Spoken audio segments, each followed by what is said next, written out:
DW Africa Link.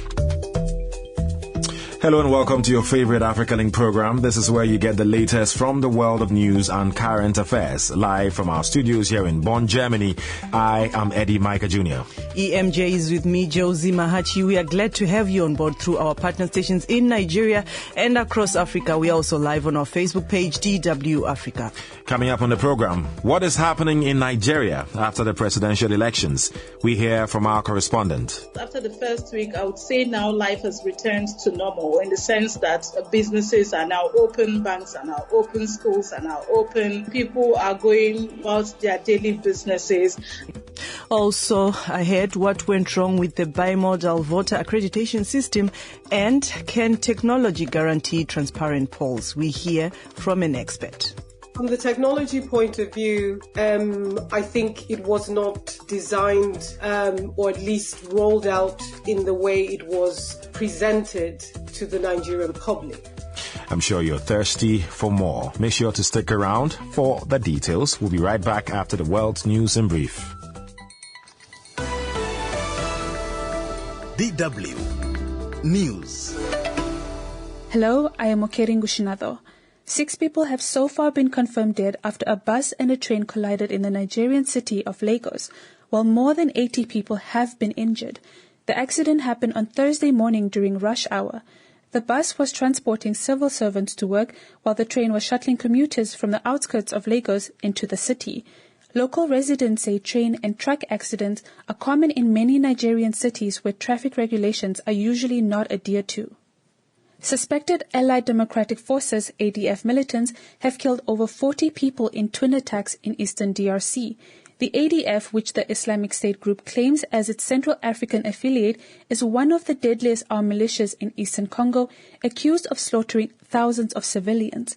Fighters from the group attacked the neighboring villages of Mukondi and Mausa in the Beni territory of North Kivu province during Wednesday evening and the early hours of Thursday, officials said. A court in Burundi has charged 24 people for homosexual practices as authorities in the conservative East African nation crack down on same-sex relationships. Burundi has criminalized homosexuality since 2009 with a prison sentence of up to 2 years for consensual same-sex practices. Police detained 17 men and 7 women on 23rd of February at a seminar in the political capital, Gitega. They were accused of promoting homosexuality and engaging in same-sex practices, both classified as crimes punishable with jail terms under Burundian law. Africa Link News comes to you from Germany's international broadcaster DW. Nigeria's Electoral Commission has postponed elections for state governors and local assemblies by 1 week. The polls were scheduled to take place on Saturday and now will be held on the 18th of March. The Electoral Commission said the legal challenge by opposition parties to check the electoral voting machines had held up preparations. More on the story coming up on Africa Link. 3 workers were killed on Thursday in an underground collapse in northeastern Spain at one of Western Europe's largest potash mines. Firefighters and police are still working on recovering the miners' bodies. Catalan government official Roger Torrent says the mine had passed its latest security review. Safety checks were periodic. The last check by the General Subdirectorate of Mines was 3 weeks ago, in mid-February, and it was completed without opening a report and therefore without any issues that required the initiation of any proceeding. And finally, a Taliban-appointed governor has been killed in an explosion in his office today. Local police said the cause of the latest blast was unclear and there was no immediate claim of responsibility. The explosion killed Dawud Musmal and 2 others inside the governor's office in Mazar-e-Sharif, the capital of Bagh province. That's the latest news. I am Okering Gushinado. Africa Link, every weekday here on DW. That's right. Thanks for staying tuned to your favorite show, DW's Africa Link, coming to you from Germany here in Bonn. My name is Josie Mahachi. And I am Eddie Micah Jr. We welcome you all listening to us from our partner stations across Africa. Also live on our Facebook page, DW Africa. Kim Kwang says hello. David Nchamba, hello to Josie and Eddie. Well, hello to you. Myson K says, well, you're talking about a technical hitch that we had earlier. Yeah, we've already apologized for that. And thanks for staying tuned for what we have for you. Now, let's set the ball rolling, Josie, with this matter that we sort of teased earlier in the show, talking about. It's been, 2 weeks or so after Nigeria's election? Almost 2 weeks, yes. Yeah. Nigeria's Electoral Commission, INEC, has postponed governorship elections planned for this weekend by another week. Now, the elections to pick governors in 28 of the country's 36 states will now be on the 18th of March. Now, INEC in their statement said they needed more time to reset its voting machines. This comes nearly 2 weeks, as we said, after a controversially presidential vote was disputed by opposition parties. Now, Eddie, Nigeria is not new to poll delays. Previous elections in the West African country have been postponed at very short notice, sometimes just one day before they were due to take place. But what is happening and what is the situation like in the country after the presidential elections was the first question I asked our DW's correspondent Amaka Okoye in Lagos. In the first week after the presidential election, there was some sort of mood that we couldn't describe. I mean, I've been covering election, but this was one election that it was devoid of any sort of spontaneous celebration or happiness around the streets, where you could see, say, bikemen celebrate. The mood was somewhat quiet and calm, but also felt tensed. But of course, after the first week, I would say now life has returned to normal in the sense that businesses are now open, banks are now open, schools are now open. People are going about their daily businesses. All right, speaking of life getting back to normal, I don't see that happening yet, especially for the three main candidates who, like you mentioned, they've been going to the courts. And also the Presidential Election Petition Court yesterday granted the request of the INEC to reconfigure the bimodal voter accreditation system it's used for the presidential elections. Amaka, let's try and break this down. What exactly does it mean and what happens next? So what this means is that INEC's argument was that they needed to reconfigure this whole machine that was used for the presidential election so they would be able to proceed with the next elections, which is the gubernatorial elections as well. And so they went to court and say, you have to grant us the permission to reconfigure it all together. And, they got that permission granted. But again, for the ordinary Nigerian and for most people, that has also generated a lot of conversation because there's already a lack of trust in the system, especially when it comes to do with the BVAS machine that a lot of Nigerians had hope, like this is the magic thing that is going to sort all sort of fraud or electoral malpractice. And here we are, you're saying you want to go to court and court has granted the permission to reconfigure everything. However, INEC also did mention that reconfiguring it does not mean that the data will be lost. That was actually going to be my next question, that what happens to people like Peter Obi who would want evidence from those machines? So if they say that it doesn't erase, then it's a good thing, right, Amaka? Well, we could say it's a good thing on the surface level, but, when it comes to the doing, we don't know how that is going to be interpreted or how that plays out. But how that is going to play out is what we will see in the coming days. But for now, they have the permission to reconfigure, 176,000 of them that were used in the presidential election in preparation for the next election, which would have held the gubernatorial, which would have held this Saturday, but it's now moved to next Saturday. So we're having that election on the 18th of March. Just yesterday, the United Bank of Africa chair, Tony Elumelu, posted that Tinubu had visited him. And, Twitter was ablaze. Can you tell us what the visit was all about and why Nigerians are not happy? So I suppose it depends on who you're talking with. For some people, it's a strategic business move. That's some people have interpreted that as he is a serial entrepreneur. He contributes a lot in terms of nation building, in terms of the economy in Nigeria and across the region, the continent of West Africa. But Amaka, one would expect Tony Elumelu to actually visit Bola Tinubu, not the other way around. And also some people saying they're actually closing their bank accounts with UBA. You're right about that. Certain action would evoke certain emotion. And for the things that people have seen, especially the young people who are always on social media, for them that's not a good move, so to say. And why should the president-elect be visiting him? Tony himself did mention that he welcomed him in his home, and they discussed, according to Tony Elumelu, how the incoming administration would support and empower the youth population. As you do know, Tony Elumelu is someone who has also invested on the youth, across board, not just in Nigeria. And according to what he says, that's the conversation they are having. And he says, and I quote him, there is a lot of youth talent to be unleashed. I was speaking there to DW's correspondent in Lagos, Amaka Okoye. Let's jump straight to our Facebook page, DW Africa, on the matter of Nigeria's Independent National Electoral Commission postponing the governorship elections till March 18th. Ademola Badamasi says the problem of Africa will always judge elections, even if angel organizations, or if an angel organizes the election is what you want to say. Okay. And Emeka Joy says criminal in the democratic process. This man needs to be arrested for destroying democracy in Nigeria. I don't know which man, Emeka, you're referring to. Yeah, well, Isaac Price wraps it up saying incompetence all through. But if you look at it, Josie, they're trying to prevent any other technical, mishap from happening. And that's why they're saying, okay, we're not ready yet. We want to postpone until we feel ready. That should be lauded, right? That is lauded. And that actually takes us to our next story, because we're trying to find out exactly what the problem is with those BVAS machines. Yeah, well, so I guess we're still on the matter then. Nigeria's Electoral or Election Authority, INEC, promised that the election tech, such as the bimodal voter accreditation system, will stamp out vote tampering and increase confidence in the election results. But just days after the national poll, opposition leaders were already crying foul. Yes, Eddie, and calling for the election to be annulled.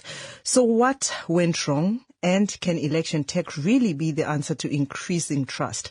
DW's Kai Nebe had a chat with Dr. Lina Connie Hoffman, Associate Fellow of the Africa Program at Chatham House think tank.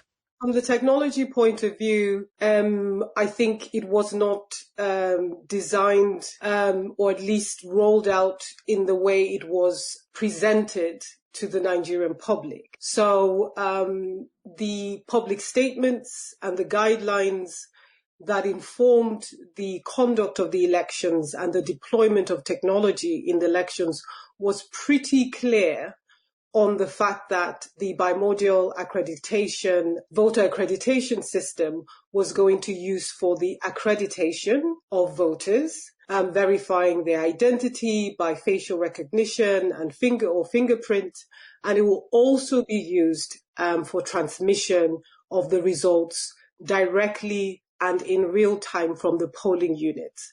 So it was pretty clear that was the procedure. So those expectations were not met because the majority of the results that were transmitted during the course of the election were not transmitted at the polling units directly in real time, as the chair of the INEC had repeatedly said.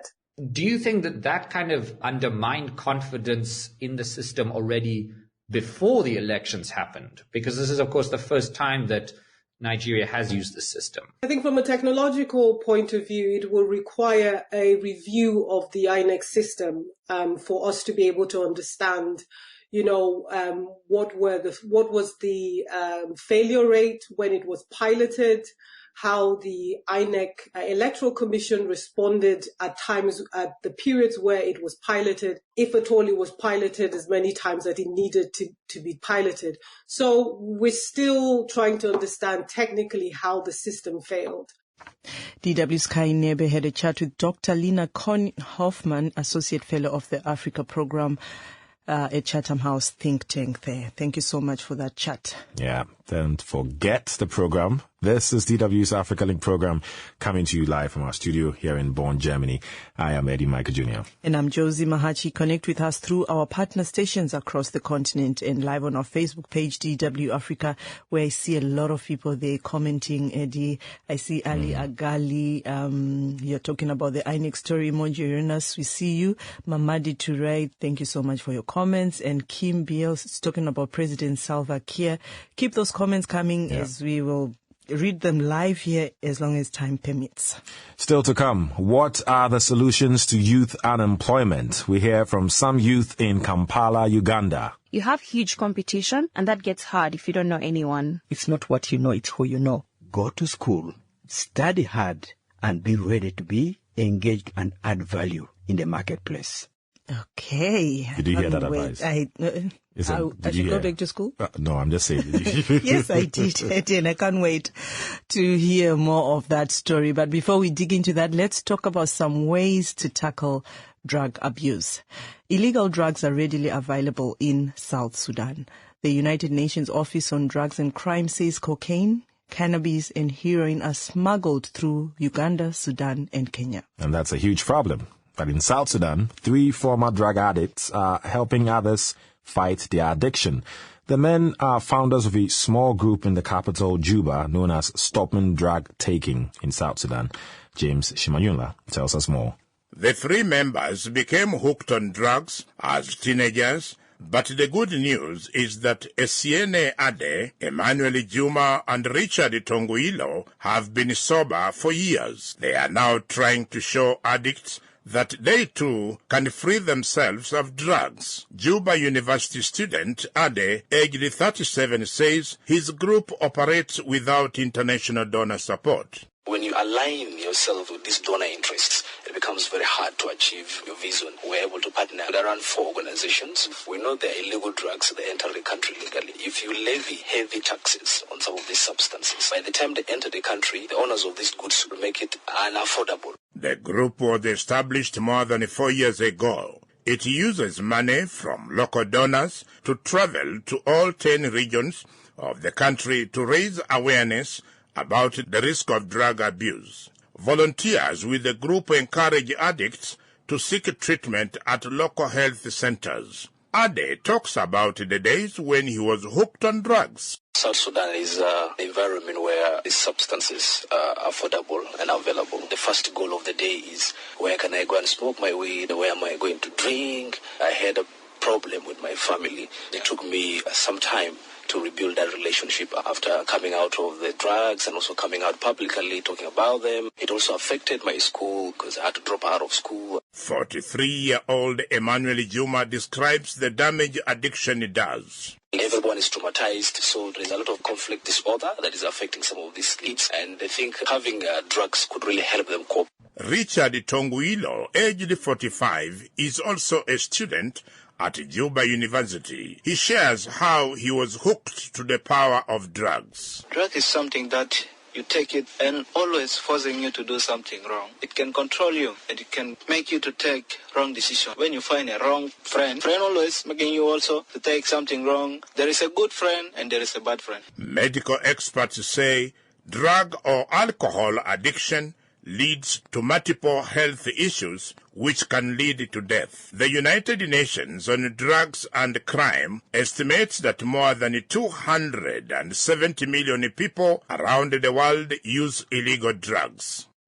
Thanks, James Shimanyula, for that report. Yeah, the morale of this is, it's not over when you're having issues with drugs. There's ways to deal with it, so you move away from that addiction. But ultimately, you need to stay away from drugs. Yeah, but sometimes I'm happy about such reports, Eddie, because once someone is addicted, they cannot do it alone. They need help to fight that addiction. So, we it's good that we keep reporting on such issues here on DW's Africa Link. Yeah, and let us know your thoughts if you're, dealing with such issues, or if you know how to help those dealing with such issues.